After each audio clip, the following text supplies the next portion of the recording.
নূহ আলাইহিস সালাম পুরো দুনিয়ার বুকে আপনার শাল গাছের তালাশ করতে লাগলেন, কিন্তু দুঃখের খবর তিনি আপনার কোথাও আপনার শাল গাছ কিন্তু পাচ্ছেন না। আল্লাহ রাব্বুল আলামিনের কাছে দোয়া করলেন, হে আল্লাহ, আমাকে তো আপনি শাল গাছের কাঠের ব্যবস্থা করতে বললেন, কিন্তু শাল গাছ তো আমি দুনিয়ার বুকে কোথাও পাচ্ছি না, এখন আমি কি করব? আসসালামু আলাইকুম ওয়া রাহমাতুল্লাহ, নাহমাদুহু ওয়া নুসাল্লি আলা রাসূলিহিল কারীম, আম্মা বা'দ, ফাআউযু বিল্লাহি মিনাশ শাইতানির রাজীম, বিসমিল্লাহির রহমানির রহিম। ওয়া ইয়াসনাউল ফুলক ওয়া কুল্লামা মাররা আলাইহি মালাউম মিন কওমিহি সাখিরু মিন ক্বালা ইন তাসখারু মিন্না ফাইন্না নাসখারু মিনকুম কামা তাসখারুন। সাদাকাল্লাহুল আযীম। সম্মানিত প্রিয় ভিউয়ার্স, আরেকটি নতুন ভিডিও নিয়ে উপস্থিত হয়েছি আমি আপনাদের সম্মুখে। ভিডিওটি কি নিয়ে হবে আপনারা তো থাম্বনেল দেখে অনেকটা বুঝে নিয়েছেন, একটি গুরুত্বপূর্ণ ভিডিও। তো ভিডিওটি স্কিপ না করে পুরো ভিডিওটি দেখবেন। তো দেখুন, বিষয়বস্তু ছিল নূহ আলাইহিস সালামের ঘটনা। তো দেখুন, এর পূর্বে আমি আপনাদেরকে 6-7টি ভিডিও উপহার স্বরূপ দিয়েছি। এইটি আরেকটি ভিডিও। নূহ আলাইহিস সালামের ঘটনা আপনার অনেক বড় ঘটনা, তার মধ্যে আমি অনেকটা বাদও দিয়ে দিয়েছি। আমি আপনাদেরকে কিছুটা করে জানাচ্ছি, কিছুটা হলেও যাতে আমরা আপনার জানতে পারি যে নূহ আলাইহিস সালাম কিভাবে আপনার দাওয়াত দিয়েছিলেন, তিনার জীবনটা আপনার কিভাবে কেটেছিল, তিনি কিভাবে আপনার দাওয়াতে তাবলীগের কাজ করেছিলেন। এইটা আল্লাহ রাব্বুল আলামিন আমাদেরকে শুনিয়েছেন, আল্লাহ কোরআন পাকের মধ্যে এই ঘটনা এনেছেন, সেটাকে আমাদের কিছুটা হলেও জানা আমাদের দরকার। তার জন্য আমি আপনাদের সম্মুখে এই নিয়েই কথা বলছি। এই নিয়ে কথা হবে ইনশাআল্লাহ, আর কয়টি ভিডিও হবে, নিশেষ হবে। তো দেখুন, আল্লাহ রাব্বুল আলামিন নূহ আলাইহিস সালামকে কি বললেন? একটি নৌকা তৈরি করতে বললেন। কারণ ওয়ালা তুখাতিবনি ফিল্লাযিনা যালামু, আপনি জালেমদের ব্যাপারে আমাকে কোনো কথা বলবেন না, এই কথা আল্লাহ রাব্বুল আলামিন বললেন। ইন্নাহুম মুগরাকুন, অবশ্যই তারা সকলেই ডুবে মরবে।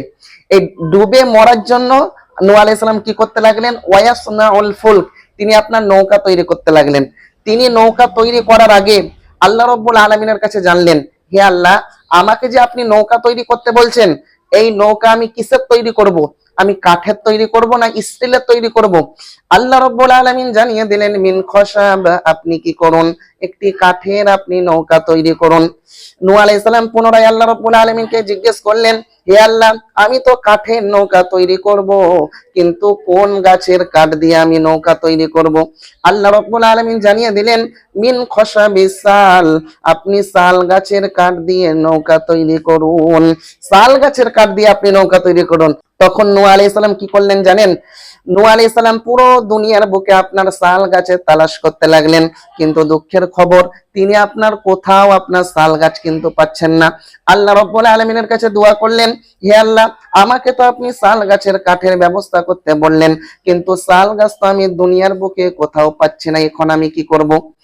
আল্লাহ রাব্বুল আলামিন কি করলেন? জিবরাইল আলাইহিস সালামের মাধ্যমে আল্লাহ রাব্বুল আলামিন শাল গাছের চারার ব্যবস্থা করে দিলেন। ইতিহাস মনে রাখবেন, দুনিয়ার বুকে সর্বপ্রথম শাল গাছ আপনার নূহ আলাইহিস সালামের জামানা থেকে আপনার শুরু হয়। তো যাই হোক, যখন আপনার শাল গাছটা আপনার জিবরাইল আলাইহিস সালামের মাধ্যমে আল্লাহ রাব্বুল আলামিন পাঠিয়ে দিলেন, তিনি আপনার শাল গাছ আপনার লাগিয়ে দিলেন, শাল গাছ পুঁতে দিলেন। পুঁতে দেওয়ার পর এখানে প্রশ্ন হবে, হুজুর, কতদিন তিনি অপেক্ষা করেছিলেন শাল গাছ বড় হওয়ার জন্য? 3টে বর্ণনা। কোন বর্ণনায় পাওয়া যায় তিনি আপনার 20 বছর ধরে অপেক্ষা করলেন শাল গাছ বড় হওয়ার জন্য। কোন বর্ণনায় পাওয়া যায় তিনি 40 বছর ধরে অপেক্ষা করলেন শাল গাছ বড় হওয়ার জন্য। কোন বর্ণনায় পাওয়া যায় তিনি 100 বছর ধরে অপেক্ষা করলেন শাল গাছ বড় হওয়ার জন্য। তো যাই হোক, আপনার 20 বছর অপেক্ষা করার পর যখন আপনার শাল গাছ বড় হয়ে গেল, আল্লাহ রাব্বুল আলামিনের কাছে দোয়া করলেন, হে আল্লাহ, শাল গাছ তো বড় হয়ে গেছে, এখন আমি নৌকাটা কিভাবে তৈরি করব, আপনি আমাকে জানিয়ে দিন। আল্লাহ রাব্বুল আলামিন জিবরাইল আলাইহিস সালামকে কি করলেন? ইঞ্জিনিয়ার হিসাবে আপনার দুনিয়ার বুকে পাঠালেন। জিবরাইল আলাইহিস সালামকে আল্লাহ রাব্বুল আলামিন জানিয়ে দিলেন, হে নূহ নবী, আপনি কি করুন, নৌকাটা আপনি লম্বাতে আপনি 80 গজ তৈরি করুন। লম্বাতে আপনি 80 গজ তৈরি করবেন। চওড়াতে কত গজ করবেন? চওড়াতে আপনি 50 গজ তৈরি করুন। আসমানের দিকে যেটা থাকবে সেটা আপনি 30 গজ তৈরি করুন। এইভাবে আল্লাহ রাব্বুল আলামিন জানিয়ে দিলেন। নূহ আলাইহিস সালাম আবার আল্লাহ রাব্বুল আলামিনকে জিজ্ঞেস করলেন, হে আল্লাহ, আমি নৌকাটা কয় তলা আমি তৈরি করব? আল্লাহ রাব্বুল আলামিন জানিয়ে দিলেন, আপনি 3 তলা বিশিষ্ট একটি নৌকা তৈরি করুন। প্রথম তলার নাম হবে সুফলা, দ্বিতীয় তলার নাম হবে উস্তা, তৃতীয় তলার নাম হবে উলিয়া। এইভাবে আপনি 3 তলা বিশিষ্ট একটি নৌকা তৈরি করুন। এইভাবে তিনি আপনার 3 তলা বিশিষ্ট একটি নৌকা তৈরি করলেন। তারপরে যাই হোক, তাফসিরের মধ্যে আর আমি যাচ্ছি না, ভিডিওটি আপনার অনেক বড় হয়ে যাচ্ছে। এর পরবর্তী ভিডিওতে ইনশাআল্লাহ আমি আপনাদেরকে জানাবো। তো আল্লাহ রাব্বুল আলামিন কোরআন কারীমের মধ্যে কি বলছেন, যে ওয়ায়াসনাউল ফুলক, তিনি নৌকা তৈরি করতে লাগলেন। ওয়াকুল্লামা মাররা আলাইহি মালাউম মিন কওমিহি সাখিরু মিন, যখন তার নেত্র স্থানীয় ব্যক্তিরা পার্শ্ব দিয়ে যেত, সেই নৌকার পাশ দিয়ে যেত, তখন তিনাকে ঠাট্টা বিদ্রুপ করত, যে এই পাগলটাকে দেখ, কোনো পানি নেই, কোনো নদী নেই, কোনো সমুদ্র নেই, আর এই মাটির ওপর, জমিনের ওপর কিরকম নৌকা তৈরি করছে।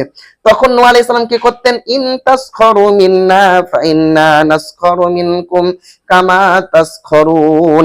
নূহ আলাইহিস সালাম তখন বলতেন, হে আমার জাতি, শোনো, তোমরা যদি আজকে আমাকে নিয়ে ঠাট্টা বিদ্রুপ করো, আমাকে নিয়ে উপহাস করো, তবে তোমরা যেরকম আমাকে নিয়ে উপহাস করছো, তদ্রূপ আমিও তোমাদেরকে নিয়ে উপহাস করছি। যাই হোক, আপনারা এতটাই থাক, আর আমি ভিডিওটি বাড়াচ্ছি না। আশা করি আপনারা কিছু হলেও জানতে পারলেন এই ভিডিও থেকে। তো ভিডিও থেকে যদি উপকৃত হয়ে থাকেন, কিছুটা হলেও যদি জ্ঞান পেয়ে থাকেন, তো অবশ্যই চ্যানেল থেকে দেখলে সাবস্ক্রাইব করবেন, পেজ থেকে দেখলে অবশ্যই পেজটিকে ফলো করবেন। দেখা হচ্ছে আপনাদের সম্মুখে নতুন কোন একটি ভিডিওতে শীঘ্রই। ততক্ষণ আপনারা ভালো থাকুন, সুস্থ থাকুন, আমার জন্য দোয়া করুন। আসসালামু আলাইকুম ওয়া রাহমাতুল্লাহ।